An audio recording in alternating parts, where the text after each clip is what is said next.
Hey friends, Mark Holmes here, and as always, I want to thank you guys for watching, commenting, subscribing, and being part of the Joe Boo Sports Report. Without you guys, this literally does not work. Man, I am literally on such a high right now, and it's not from, drugs or anything like that. I'm actually on a high because today was actually a good day. I've been working on my outdoor man cave. We are tomorrow, 3 weeks away from kickoff, hopefully, of the 2019 season, where the Dallas Cowboys take on the Rams. And I want to be ready for the season. I don't know if we're going to have a full season or not. We have so many things that are unknown with the 2020 season.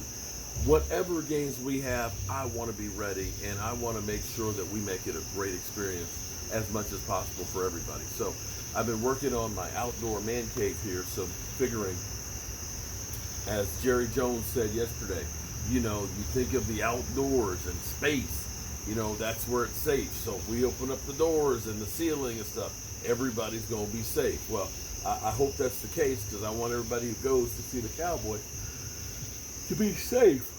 And I want anybody who comes to my house to be safe as well. So I've actually gotten these corrugated panels, and I put them up underneath the deck, so that way it helps it to drain. It may not be perfect. It may still have a few drips here and there, but it's definitely going to be better than having it wide open. I still need to put the gutter up and things on there.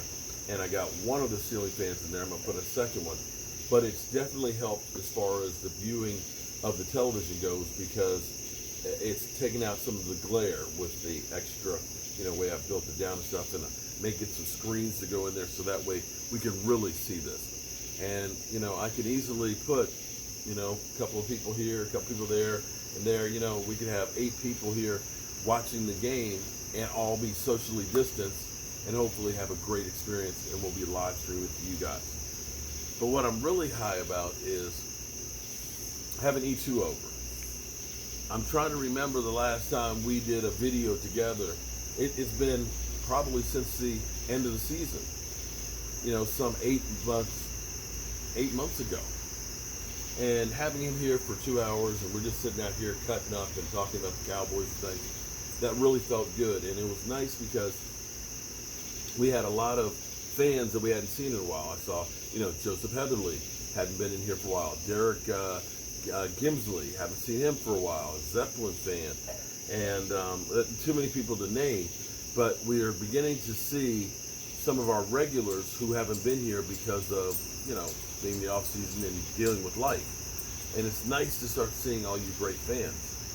And I'm so excited because with the t-shirt giveaway of Dak Prescott, that's going to Cowboys Up North over in Canada.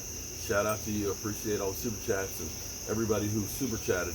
Juan, don't worry, I'm going to take care of you, as well as, Pick and Pop. I'm going to take care of you as well. You guys went above and beyond. So what I was able to do today was actually go out, and I got a new desktop computer, a gaming computer that should be able to take us literally to the moon as far as the capability that we're going to do. And we may end up having, because I'm got so many things that are going on between the drawings and everything else, and running the boards and trying to keep the content stuff, what we may start doing is E2 Blue may be part of the stream on Monday and Friday nights. He'll help control the boards, help write down the names, so that way we can really take the show to a whole nother level. And I think that that'll be kind of cool to be able to do that. So we're working on that, and I've got to actually tomorrow.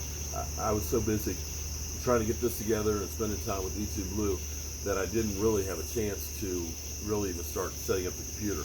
But I literally have to change everything to make it fit, because that Alienware, it's big.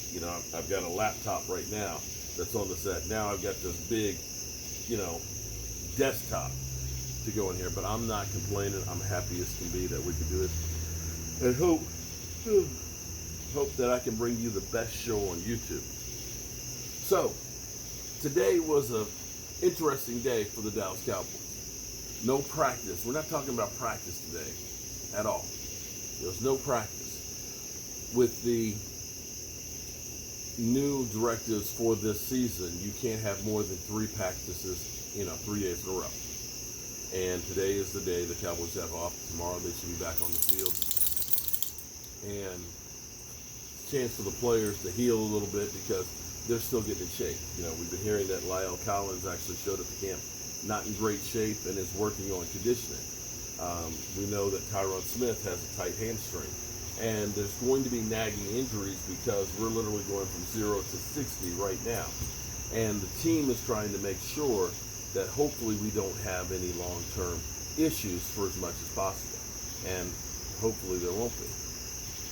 So the Cowboys restructured Tyron Smith. And the good thing about the way they're restructured is, one, you're getting about $8 million. Okay, forgive me. I'm sorry, I apologize. It's been a long day, and I was wide awake most of the night last night just thinking about so many different things that got on my mind. And I'm actually kind of tired now. But that frees up about $8 million. Now, we don't know if the Cowboys have somebody in mind. I know some people say, go get Clowney. It's like, you know what? I'm not in a rush to try and get somebody like Clowney and pay him a whole boatload of money. Not when you're getting guys like, Aldon Smith that are costing you a maximum $3 million, or Emerson Griffin that's costing you like $6 million. I don't see paying a Clowney a $10 million, number or anything like that. That to me would just be ridiculous. You got more from Emerson Griffin than you will get from Clowney. That's my personal belief. But we also know that there's some issues with Earl Thomas, a guy who last year we were interested in trying to bring in for the right number. Got some issues there in Baltimore and may have worn out his welcome. The question is, do you want to bring in a guy who's 31 years old, who's had a couple of off-field issues, as well as an injury history over the course of the last 3 years or so? And I'm not sure that the Cowboys, with the way this group has kind of gelled, is really interested in doing that. I just don't think that. I can be 100% wrong, but I don't think that that's the case. And maybe the Cowboys are looking someplace else, or maybe they're just trying to put themselves in a position for next year in case the salary cap does go down to that 175. I don't know. And the Cowboys, you'll go crazy trying to figure out what it is that they're trying to do, because a lot of times it just doesn't make any sense. But make no mistake about it, the Cowboys have done the most this past off season to put themselves in a position to win. Getting Mike McCarthy, getting this defensive line. We went from the defensive line being a weakness to possibly being maybe one of the best defensive lines you've had in 25 years.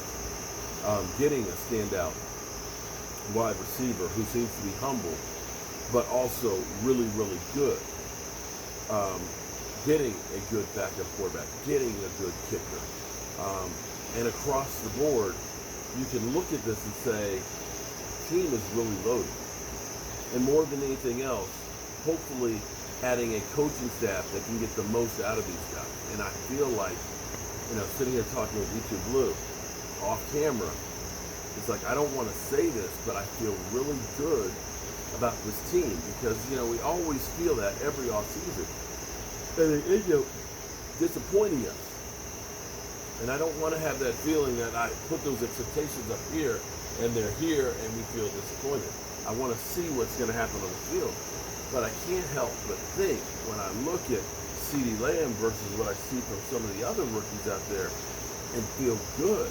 When I see what I see from Aldon Smith, who's been off for 5 years, whose body is not battered and bruised, I feel like, man, maybe this guy is 80-90% of what he used to be. And a compliment to DeMarcus Lawrence. And when I know that we've got, a young pup like Gilmore and a Dontari Poe that'll be in the middle, that all of a sudden I feel like teams won't be able to run on us like they have in the past. And hearing Mike McCarthy at 8:30 in the morning doing his press conference, that I feel like this guy is up and working his ass off to make this team better. And I just don't want to put out their expectations, but it's hard not to. I see the Eagles, who've got their 2 tight ends that are hurting and not practicing. and that they've got players out for illness. I'm curious what the illness is. You know, I see Kansas City losing players and other teams having more soft tissue injuries. I don't want to put up expectations, but you got to feel good about where this team at least is headed. So, that being said,